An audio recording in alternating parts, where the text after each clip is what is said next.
Hey everyone, Jeremy West with Viable Health, and today I'm going to show you 4 ways that you can put your youth on pause, slow it down, so stick around.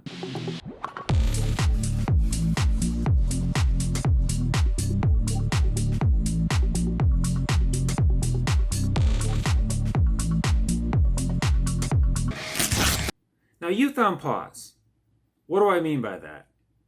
You have more control on how you age and the progression of your aging than you think you do, in addition to some of the research that I did to support it.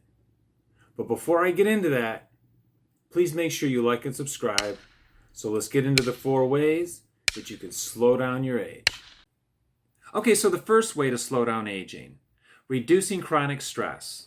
When you're under too much stress or chronic stress, it has an effect on a system called the endocrine system.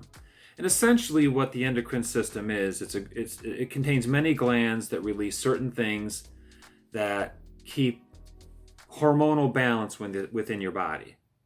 But in particular, when it comes to chronic stress, that can have an effect on 3 glands within your endocrine system, which is referred to as the HPA Axis.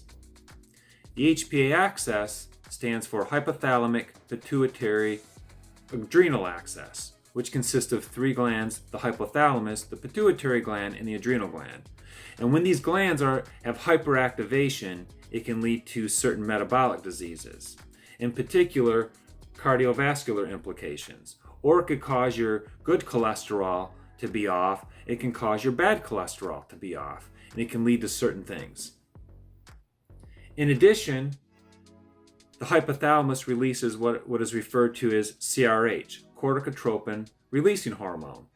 And when you're under too much chronic stress, too much of this hormone is released, and how that can affect you is you can experience depression, anxiety, and certain sleep disorders, and many other things, but those are the most common things that you can experience, and that's something that we want to avoid.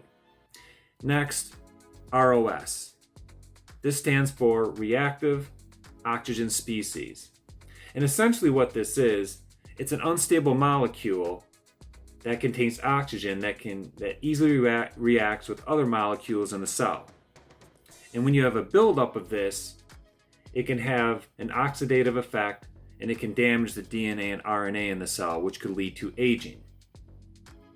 So we want to avoid that because it has oxidative stress in it, and it can affect and damage various tissues in the body. Now I'm going to post links in the description for you to take a look at this later, because there's a lot to it. I encourage you to read through it. But when you're always stressed out, these things can happen. Now, stress is good. There's good things about stress, but when you have too much of it, it can have damaging effects on the body. 2 and 3, diet and exercise. High levels of omega-3 fatty acids. Omega-3 fatty acids kind of keep the omega-6 down, which is like your animal fats. But more importantly, add in vegetables, anything green, you can put it on the scene. Okay, don't even, anything green.